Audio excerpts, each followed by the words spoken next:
Assalamualaikum warahmatullahi wabarakatuh. Halo semuanya, perkenalkan nama saya Hanan Yumna Zakia, biasa dipanggil Hanan. Saya bernim G002521 dari kelompok A7 dengan aslab Bahai.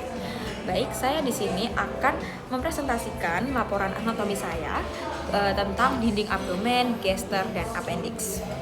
Lanjut ke laporan pertama.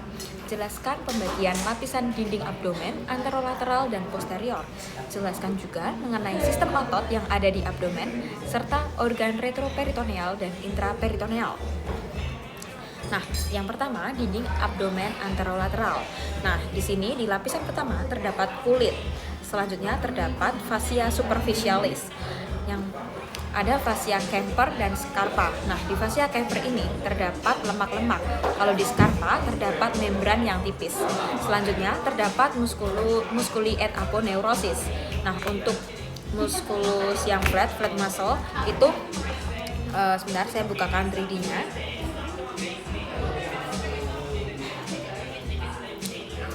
Jadi untuk musculus yang flat, yang pertama ada musculus oblique externus.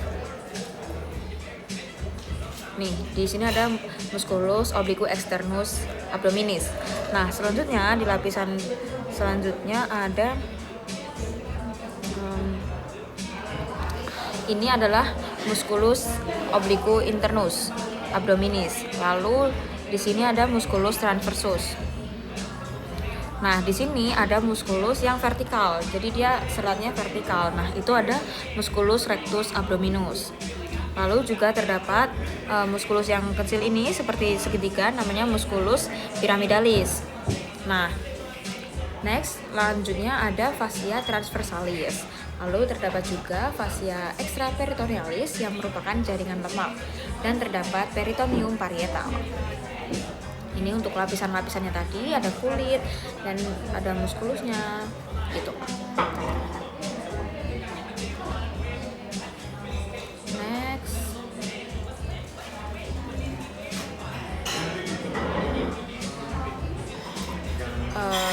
ini untuk muskulusnya tadi. Ini ada fascia transversalis. Selanjutnya ada fascia extraperitonealis. Nah, di sini ada dibagi menjadi dua, yaitu preperitoneal sama retroperitoneal. Lalu di dinding abdomen anterolateral juga terdapat peritoneum parietal.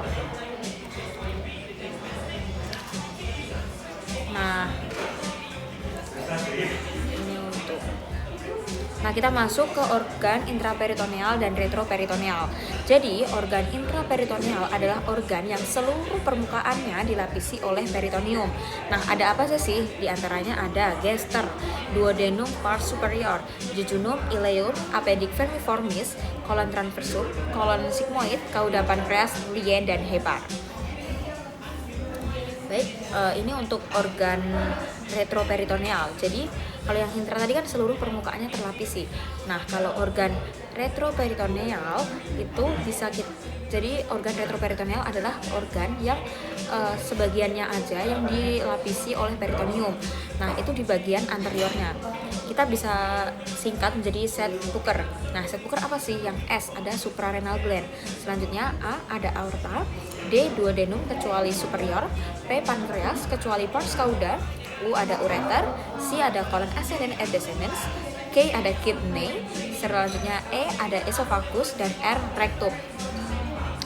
Oh ya, tadi di bagian musculus, yang bagian ini vertikal musculus, tadi kan ada musculus rectus abdominus, serta terdapat musculus pyramidalis. Nah, mereka itu diselubungi oleh sebuah selubung, namanya adalah vagina rectus abdominis.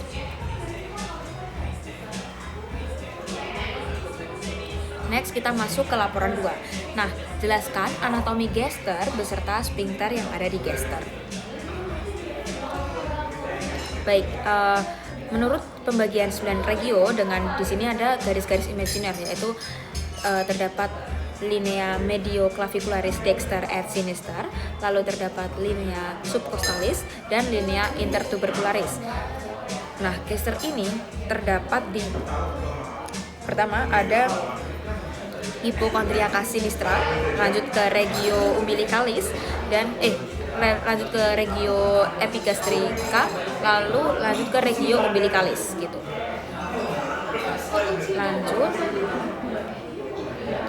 Nah, anatomi gester atau lambung. Nah, lambung ini terdapat 4 bagian. Yang pertama ada kan di sini ada esofagus. Nah, lalu terdapat bagian dari lambung yaitu kardiak.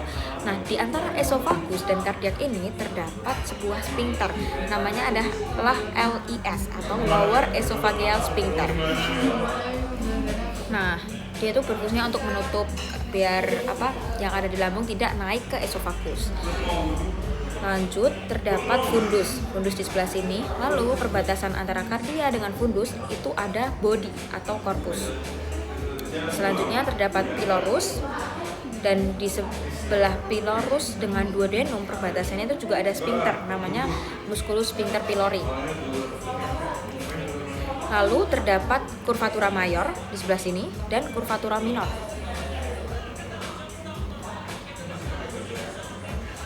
Nah, kita masuk ke omentum.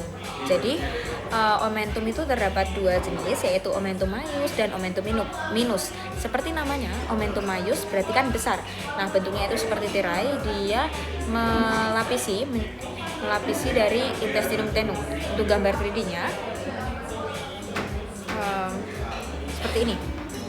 Jadi, inilah omentum maiusnya. Nah, selanjutnya di omentum maius ini, karena dia terletak di dekat gester, dia terdapat ligamentum. Namanya yang pertama ligamentum gastrocolica, ligamentum gastroprenica, ligamentum gastrolienal, sama ligamentum splenorenal. Nah, selanjutnya terdapat omentum minus. Nah, di sebelah sini. Jadi dia terletak di curvatura minor. Nah, omentum minus ini terdapat ligamentum hepatoduodenal. Sesuai namanya, dia kan dekat dengan hepar, makanya disebut ligamentum hepatoduodenal. Lalu juga terdapat ligamentum gastrohepaticum. Nah, di ligamentum hepatoduodenal ini berisi vena dan arteri. Nah, apa aja sih?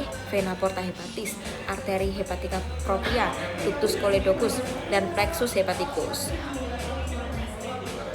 Next. Nah, jadi di lambung, di gester ini juga terdapat rugae. Jadi dia tuh lipatan-lipatan seperti ini disebut dengan rugae. Ini untuk vaskularisasinya terdapat arteri vena gastrica sinistra, lalu di sebelah sini ada arteri vena gastrica brevis sama arteri vena gastromentalis sinistra. Di sebelah sini ada arteri vena gastromentalis dextra, lalu arteri vena gastromentalis dextra dan arteri vena gastrica dextra. Nah, untuk inervasinya, karena gester ini masuk ke foregut, makanya dia parasimpatisnya adalah nervus vagus. Selanjutnya untuk simpatisnya ada truncus sympathicus, nervus spleniccus maius, sama plexus coeliacus. Nah, untuk musculus sphincter pyloricus yang berada di antara pilorus dari gester dan duodenum di perbatasannya itu, dia mendapatkan impuls inhibisi atau relaksasi dari nervus vagus. Next, kita ke laporan yang ketiga. Nah, jelaskan letak-letak appendix, letak yang paling umum, cara pengukuran beserta nama garis dan titik pengukurannya. Nah, maaf tadi tumbler saya mau jatuh. Nah, di sini ada letak appendix dan cara pengukurannya. Letak appendix menurut garis Monro Pinter diukur dari sias. Sias adalah spina iliaca anterior superior. Nah, dia ditarik dari sias yang dexter ke umbilicalis. Jadi di sini ada spina iliaca anterior superior dexter, kita tarik ke umbilicalis di sebelah sini. Lalu terdapat pangkal appendix terletak di sepertiga lateral dari garis Monro Pinter yang disebut sebagai titik McBurney. Di sini ya, McBurney's point di sini. Nah, selanjutnya menurut garis lines diukur dari spina iliaca anterior superior dextra sampai ke spina iliaca anterior superior yang bagian sinistra. Jadi di sini tadi kan spina iliaca anterior superior dextra. kita tarik garis ke spina iliaca anterior superior yang bagian sinistra. Nah, ini ujung apendik adalah pada titik 1/6 lateral dextral. Next, jadi variasi letak appendix itu ada 5. Yang pertama ada appendix retrosacral, appendix post-ilialis, appendix pelvicum, appendix pre-ilialis, sama appendix subsacralis. Ini yang di sini ada seko, lalu di sini ada retrosacral. Terus di sebelah sini ada post-ilial, pre-ilial, ileum. Di sebelah sini ada ileum, makanya di sini kan disebutnya pre-ilial. Lalu ada pelvic karena dekat dengan pelvic. Lalu ada subsacral, bawahnya seko gitu. Nah, untuk vaskularisasi arterinya ada arteri appendicularis yang merupakan cabang arteri sacralis posterior, cabang arteri iliosacralis yang merupakan cabang arteri mesenteric superior. Terdapat juga vena appendicularis menuju ke vena sacralis posterior. Nah, untuk inervasi simpatisnya adalah nervus spleniccus minor. Baik, itulah tadi laporan anatomi saya. Terima kasih. Wassalamualaikum warahmatullahi wabarakatuh. Bye-bye.